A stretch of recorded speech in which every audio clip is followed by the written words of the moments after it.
Hello students, this is here again Dr. Sabita Misra, Assistant Professor in Botany. Here is another class in genetics. As you know, in the last class we have discussed about Mendel's theory and Mendelism, and in this particular class our topic of discussion is chromosomal theory of inheritance. And before going to the detail of this chromosomal theory of inheritance, I would like to tell you that while we are discussing about Mendelism, I have already told you that Mendel was a great scientist, and he was very much successful in his scientific work, but he was at the same time very unlucky, because at that time he was not recognized by the then scientist of that time. And the major reason of that is what is the major reason why Mendel was not recognized at that time, though he has done a very great work? Because at that time scientists were unable to relate the hereditary factors which was proposed by Mendel. They could not correlate with any physical structure in the cell, so that it can be transmitted from generation to generation or parents to offspring. Then what happened next? How Mendel become recognized? Because later, after Mendel's death, almost there was improvement in optical properties in microscope. That means more improved microscopes were developed. At the same time, many advancement in the technique of the cytology, you know, the study of cells. To study the cells, many advanced techniques were also discovered. Due to these reasons, scientists could observe actually how the behavior of chromosomes and gametes in the during their different activities. And now you know already what is that physical structure which carries those hereditary factors and how it is transmitted from generation to generation. You know that there are chromosomes inside the cells of the nucleus, and they carry the genes, and these genes specify different characters. The genes which now we know they actually were proposed by Mendel, it was the element or factor. And later, after Mendel's work, Mendel did his work in 1866, but mitosis and meiosis were discovered after that. Mitosis was discovered in 1875 and meiosis was discovered in 1890. So, you know, these two are those types of cell division, and during cell division there is very much change occurred in chromosomes, and this is the meiosis is the particular division by which the gametes are formed. As you know, from parents to offspring, the connecting link is the gamete. Parents produce gametes and the gametes united to form zygote. From zygote an individual develops. So, the connecting link between parents and offspring is zygote. And how this, I mean connecting link is zygote or the gametes, and how these gametes are formed? These gametes are formed due to meiotic division or meiosis. So, meiosis was discovered after Mendel's death, but after this advancement in cytological techniques and the improved optical properties of microscope, these scientists they could correlate the hereditary factors or units to the hereditary bearers. So, then only the significance of Mendel's work was realized by three scientists, as we have already discussed: De Vries, Correns and Sermat. And Mendel proposed this term element for these hereditary units, and later Correns termed it as factors, and Johansson later termed it as gene. Now we know it as gene. The hereditary factors are nothing but gene, and very popularly it is also known as the Mendelian factors. So, how these Mendelian factors and these chromosomes they are correlated? Because as you know, chromosomes are the bearer of heredity, and they carry the heredity from parents to offspring. First of all, one scientist, one American scientist named W.S. Sutton, Walter Sutton, he observed many similarities in between the behavior of chromosome and the Mendelian factors or genes. What are those similarities? Let us discuss one by one. So, first one is in diploid organisms, the chromosomes occur in pairs, and those pairs of chromosomes are known as homologous pairs of chromosomes, and out of which one is C. This is the homologous, these are the homologous chromosomes.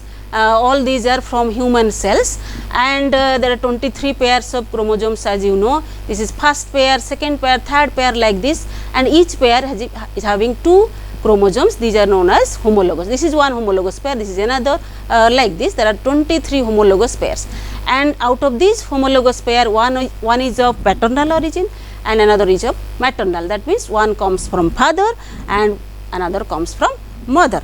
So, like this, the homologous chromosomes, they occur in pairs. Similarly, the factors also, factors means the genes, they also occur in pairs, and one of them is paternal and another is from maternal origin. That means one comes from father and another comes from mother. The second similarity is what observed by Sutton and Wevery. It was the homologous chromosomes separate during meiosis. So, this tells about the separation or segregation, and the first point tells about the pairing of chromosomes and pairing of factors. The second one tells about the separation. Homologous chromosomes separate. How they separate? They separate during a process of cell division, that is known as meiosis. So, just I want to show you through this slide. This is the process of mitosis, and see, these are the homologous chromosomes. Here it is during metaphase 1, it is clearly visible that there are 2 pairs of homologous chromosome. For your convenience, it is colored, 2 are red and 2 are blue, and you see these are separated during anaphase. These are the spindle fiber. During anaphase, they goes to different poles. So, these blue 2 are separated, similarly these 2 red ones are also separated. So, separation of chromosomes occurs during this meiosis, and you find each chromosome goes to one cell. Similarly, just like the behavior of chromosomes also, the factors also they segregate. Segregate means separate. They also separate during the gamete formation along with the chromosome.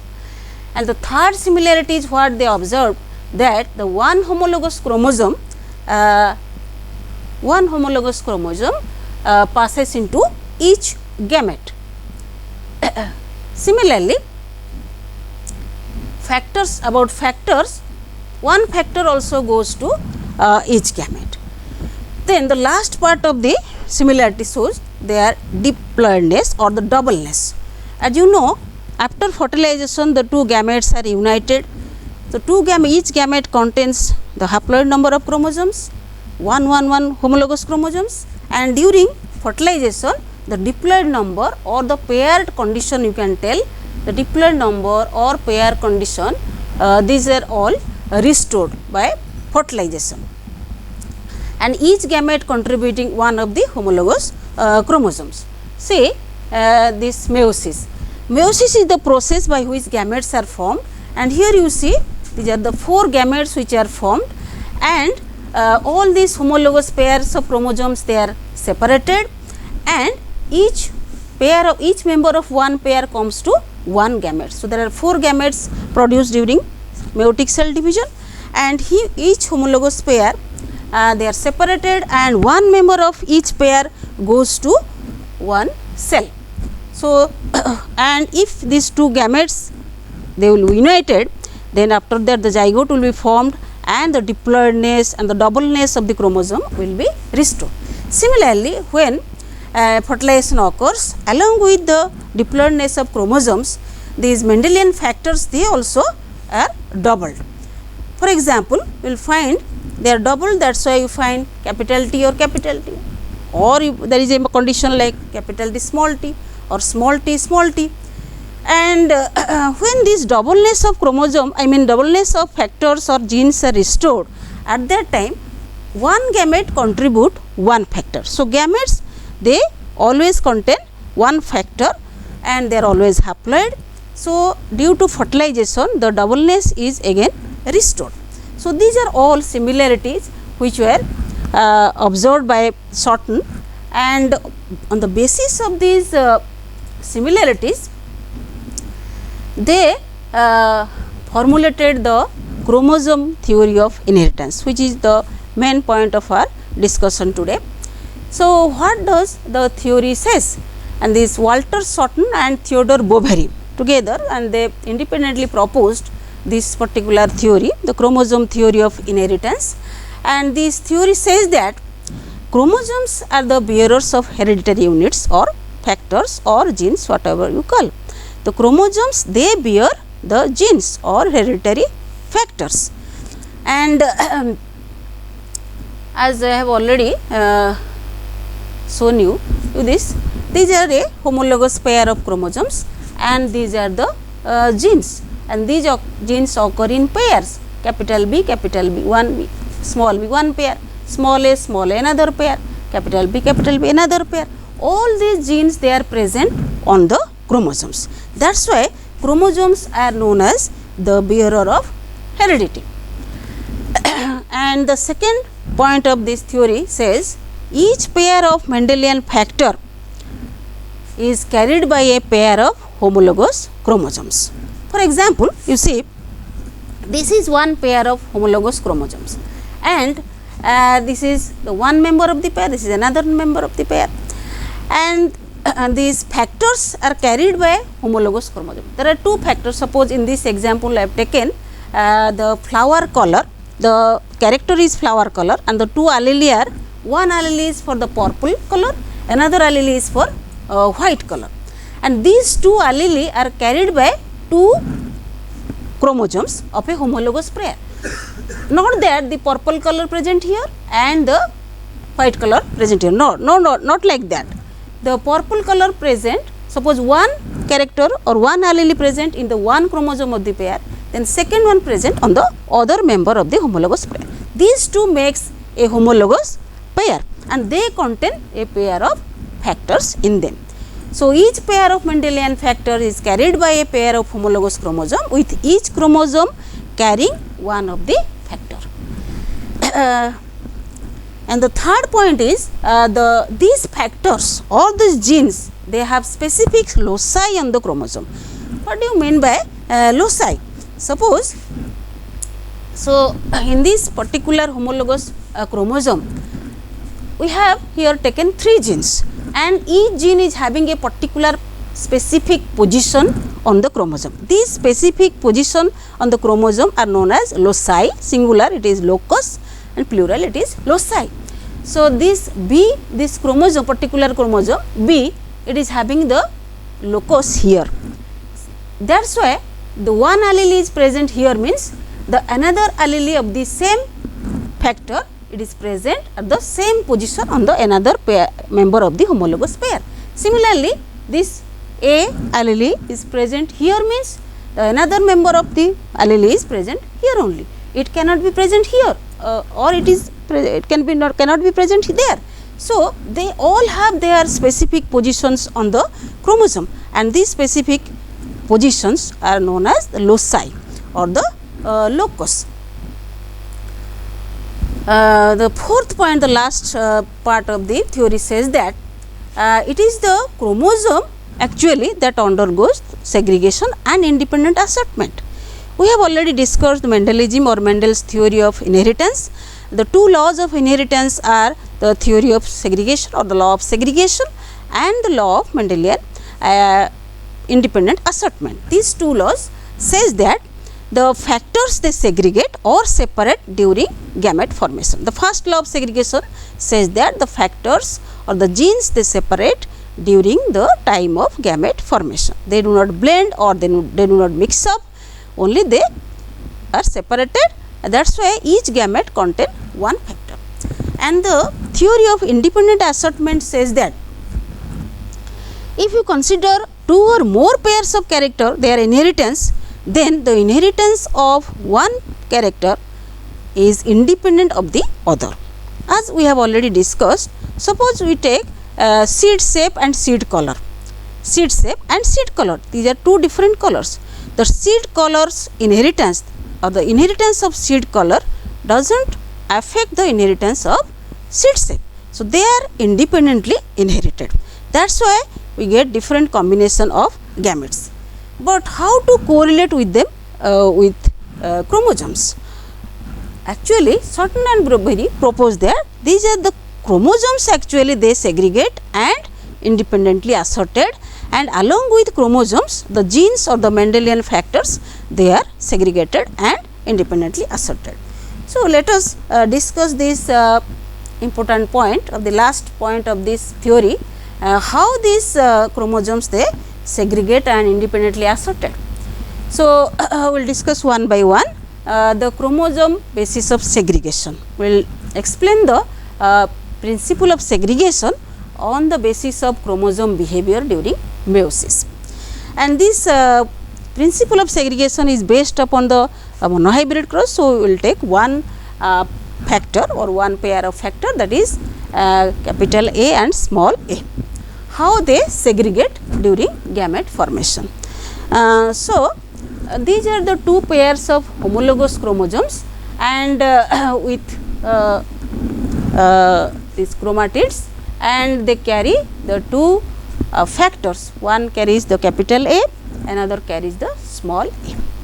So, this is the beginning of the cell division, and you know meiosis is having two different divisions, meiosis 1 and meiosis 2. During meiosis 1 there are different stages like prophase 1, metaphase 1, anaphase 1 and telophase 1. So, during metaphase 1 these chromosomes, homologous chromosomes, they align at the equatorial plane, and after that during anaphase they are separated, and so after the meiosis 1, when the meiosis 1 or the first meiotic division is completed, these two homologous chromosomes are separated, and you see each one carrying one type of factor, that is A, here it carries capital A and here it carries a small a. And after meiosis 2, you know after meiosis 2 4 cells are formed, and these 4 cells they carry one chromatid, and here the two chromatids separated. Now, they are known as daughter chromosomes, each carrying one allele. So, altogether 4 cells are formed, or you can say 4 gametes are formed, and all these gametes they are carrying only one allele, and this is how gametes are separated along with chromosomes. Chromosomes are separated, and along with them factors or genes are also separated. So, two types of gametes are formed, one type carrying capital A factor, another type carrying small a factor. So, if this fertilization takes place in between these gametes, on fertilization this diploidness or the doubleness will be destroyed.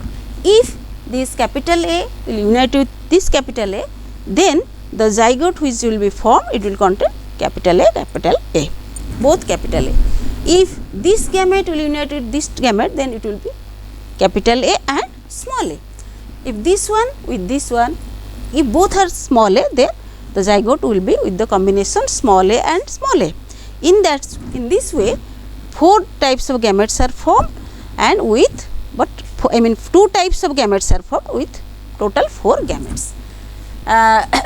So, along with chromosome separation, the factors are also separated. The two factors capital A and small a, they are also separated into different cells or gametes, and the chromosomes are also separated during meiosis. So, this was explained by Sutton and Berry, how along with the chromosomes the genes are also segregated at the time of gamete formation or meiosis. So, let us discuss the second law of inheritance, that is the law of independent assortment on the basis of chromosome behavior. The independent assortment law says that when we are considering two pairs of character, then the inheritance of one character is independent of inheritance of the other character. So, that is why we have taken here two pairs of character or two homologous pair.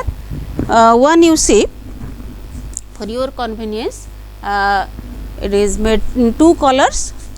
So, there are two pairs of homologous chromosomes. Why I have taken these two? Because during this metaphase 1 of meiosis, during gamete formation, these homologous chromosomes, they align randomly at the equatorial plane, and when anaphase 1 comes, they are segregated or separated into different poles. They move to different poles, and according to their alignment, they will move to the different poles, and this alignment is random. This alignment is random. Suppose one type of combination will find this in this cell, another type of combination in this cell. What a combination means? Suppose you see, these are the two homologous chromosomes, one carrying capital A, another carrying small a. These are the two homologous chromosomes. Similarly, this makes another pair of homologous chromosomes, and this is the anaphase stage. This particular diagram represents the anaphase stage. You can see the spindle fibers here. These are the two poles, and here in these particular cells, they are aligned like this. The capital A and capital B are aligned what one pole, and the small a and small b aligned at the other pole. Here you see the capital A and small b aligned at one pole, and small a with capital B aligned at the another pole. Along with the factor, these are the different homologous chromosomes alignment. So, first discuss about this type of alignment. If the alignment is like this, then what will happen? When this cell will divide after meiosis 1, after the first division of the meiosis, the two cells which are formed. So, if you make one line here, then this will make one cell and this part make another cell. So, this cell will have one capital A and another capital B. So, this part, this cell will have one small a and one small b. So, this cell will contain capital A, capital B combination, and this will contain small a, small b combination. And when these are separated, I mean these are divided during meiosis 2, second division of the meiosis, then each will form two cells, and altogether 4 cells or 4 gametes will be formed. And here division of the chromatids takes place. Each chromatid will divide. So, these two will divide, one will go to one cell, another will go to another cell. Similarly, these two chromatids will divide, and one will go to this cell, another will go to this cell. Along with these homologous chromosomes, you see the factors are also segregated and independently assorted. See, A goes to here, another A goes to here, B, one B goes to here, another B to here. So, the zygote will be capital AB and capital AB, and when this cell divides, this will give one A here, small a, another small a here, one B, small b here, another small b here. So, this will contain the combination will be small ab, here also small ab. See, and come to the other combination or other type of alignment of another cell. So, this here this alignment is like this. So, this homologous chromosome and another of the green one I have taken. So, here see this, just come to the difference between these two one. This same color I have used. So, here both the purple color I have used, but here one purple, one green pair of homologous chromosomes are there. The combination or the alignment is different here. That at one pole, the one homologous chromosome with capital A, another homologous chromosome with small a is present, and in another pole, one is small a and another is capital A. So, here the alignment is different in the different poles. So, when this cell divide after meiosis, what will happen? We make one line here. So, this part will make one cell, this part will make another cell. So, in one cell you will find this homologous chromosome purple one with the capital A and another with the green one with small b. Here you see, compare these two. Here capital A, capital B, both dominant genes were there, but here one dominant, one recessive, because due to this different alignment. This is the reason behind it.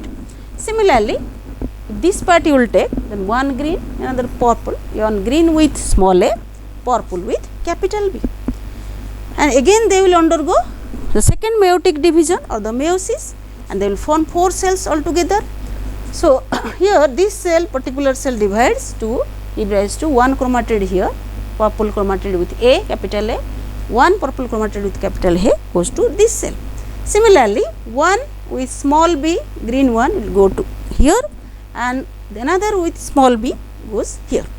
So, these two cells will have combination of capital A, small b, capital A, small b. And when this cell divides, what will happen? One green with small a goes here, one cell, another green to this cell, and one purple with capital B will go to here, one cell, then another purple with capital B goes here. So, altogether 4 gametes are formed, and with 2 different types of combination. One is capital A, small b, another is small a, capital A. So, if you consider these 2 alignments together, then you will see 4 different types of allelic combinations are found. One is capital A, capital B, another is capital A, small b, then one is small a, capital B, and another is small a, small b. So, 4 different types of combinations were formed. But in case of segregation, we have seen one character when we are considering only 2 allelic combinations are there. So, there is a formula, you can remember how to determine the number of allelic combination.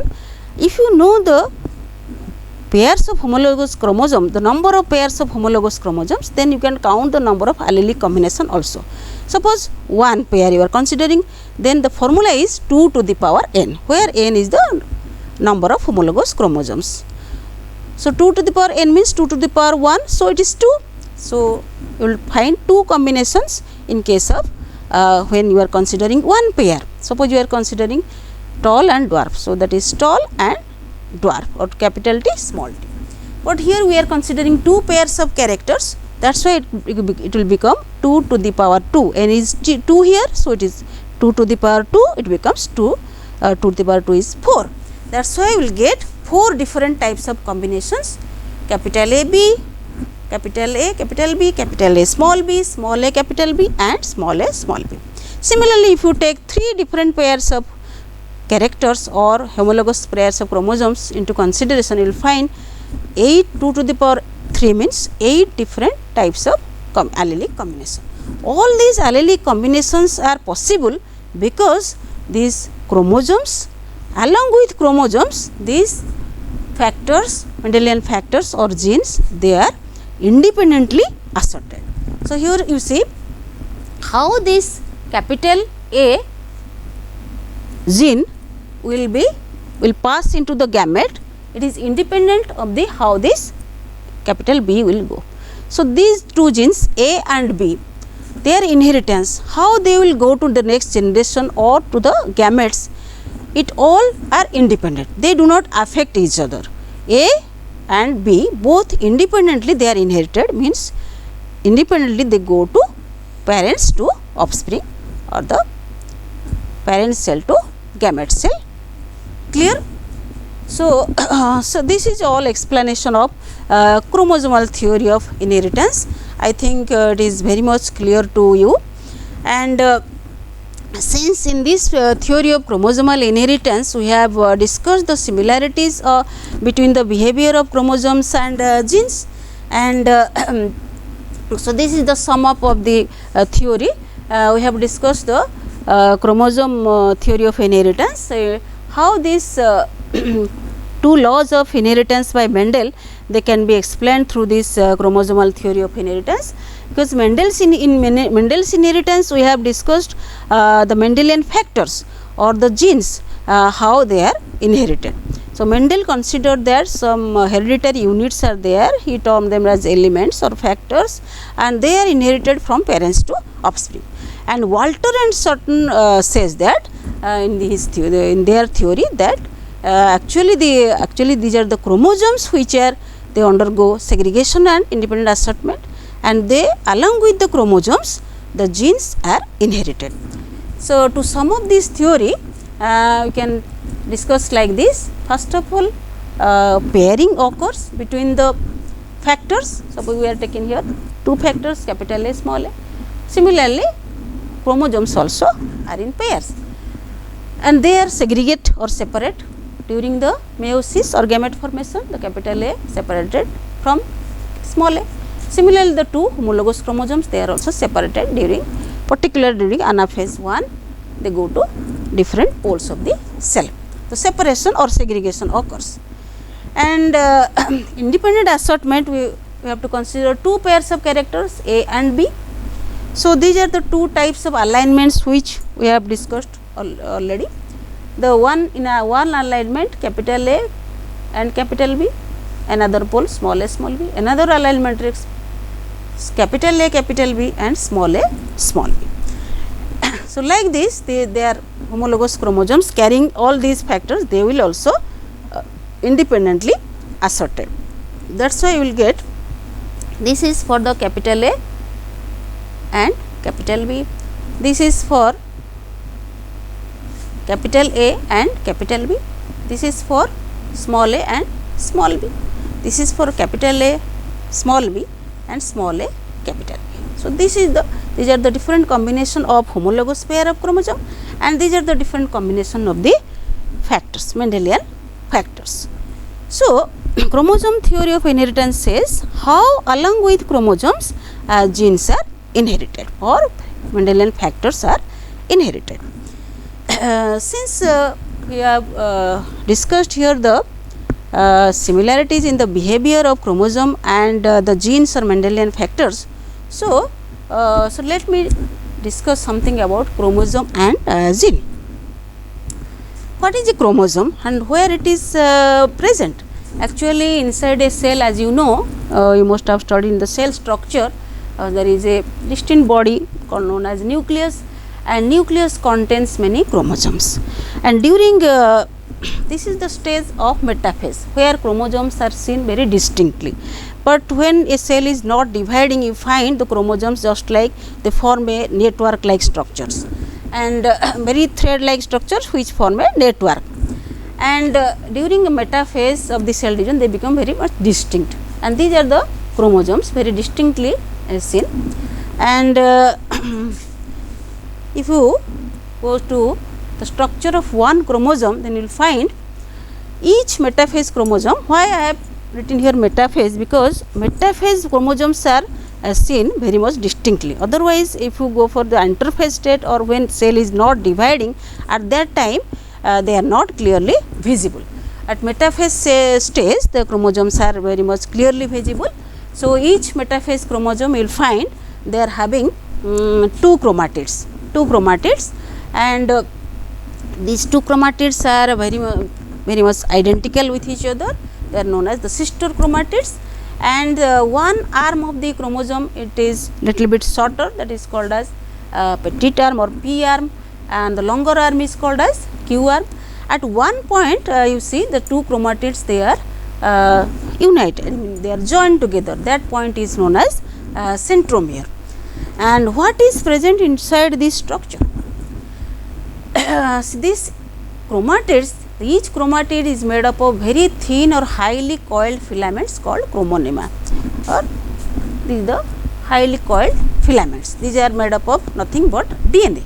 Each chromatid made up of single long DNA molecule which is coiled and folded many times, so that this compact structure comes. So, what we are discussing, that this each chromosome, it is having two chromatids, and this is attached at the centromere. And if you go what is present in within this structure, some thread like structures are folded many times and give this compact structure. This thread like structure is nothing but it is the contains many structural units of the chromosome, they are known as the nucleosomes. They are known as nucleosomes. So, we are discussing about chromosome, and each chromosome is having 2 chromatids, and each chromatid is made of a single DNA molecule which is folded many times and gives this compact structure. So, what is present inside this chromatin? You see these are the nucleosomes, and this each one is a piece of structural unit of the chromosome, and these are known as nucleosomes. And these chromosomes, they are the bearers of the heredity, and they are made up of nucleic acids known as the nucleic acid and the protein. The nucleic acid is DNA, as you know, deoxyribonucleic acid, and this DNA actually they are responsible for expression of character. What we are telling that genes they specify or determine a character, actually those are the DNA molecules, and the chromosome these transports or carries these DNA molecule in form of genes from parents to offspring, from generation to generation. So, that is why the genes they carry the genes are carried by chromosomes. As you know, in our cell, suppose in human being cell, we are having 46 number of chromosomes, but about the number of genes, there are only 25 to 30,000 number of genes.